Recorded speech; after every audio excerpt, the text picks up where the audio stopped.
என்ன எப்படியாவது மடக்கணும், இந்த விஜயகாந்த் பேரை கெடுக்கணும். விஜயகாந்த் கெட்டவன், விஜயகாந்த் அப்படி கெட்டவன் இப்படி கெட்டவன், இல்ல குடிகாரன், ஏதோ ஒண்ணு சொல்லிட்டு போகும். எனக்கு அதை பத்தி கவலை இல்லை.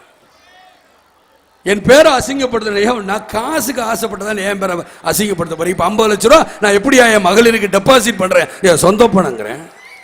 காசுக்கு ஆசைப்பட்டு இருந்தா தானே. காசுக்கு என்னைக்கும் ஆசைப்பட மாட்டேன். காசுக்கு ஆசைப்பட்டிருந்தா அது தெரியும் எப்படி எப்படிலாம் எவ்வளவு இன்னும் எவ்வளவு இடம் வாங்கியிருப்பேன், இன்னும் பொறாமப்பட்டிருப்பாங்க. நான் ஆசைப்பட்டதுண்டு, அதிக பேராசைப்பட்டதுண்டு. இந்த மாதிரி தாய்மார்களும் இப்படிப்பட்ட தொண்டர்களும் எனக்கு மேலும் மேலும் கிடைக்கணும்னு ஆசைப்பட்டதுண்டு, பேராசைப்பட்டது உண்டு. அதுக்கு அது இல்லை நான் சொல்லவில்லை. நீ நியாயமான, நீ போகின்ற பாதை நல்ல பாதையா இருந்தா நிச்சயமாக நல்ல வழி கிடைக்கும். நான் போற பாதை நல்ல பாதையை தேர்ந்தெடுத்து போறேன். என் நல்ல மக்களை நான் தேடி போறேன். ஆகையினாலதான் எனக்கு தெய்வம் எனக்கு நல்ல வழியை கேட்டது. போங்க போங்க.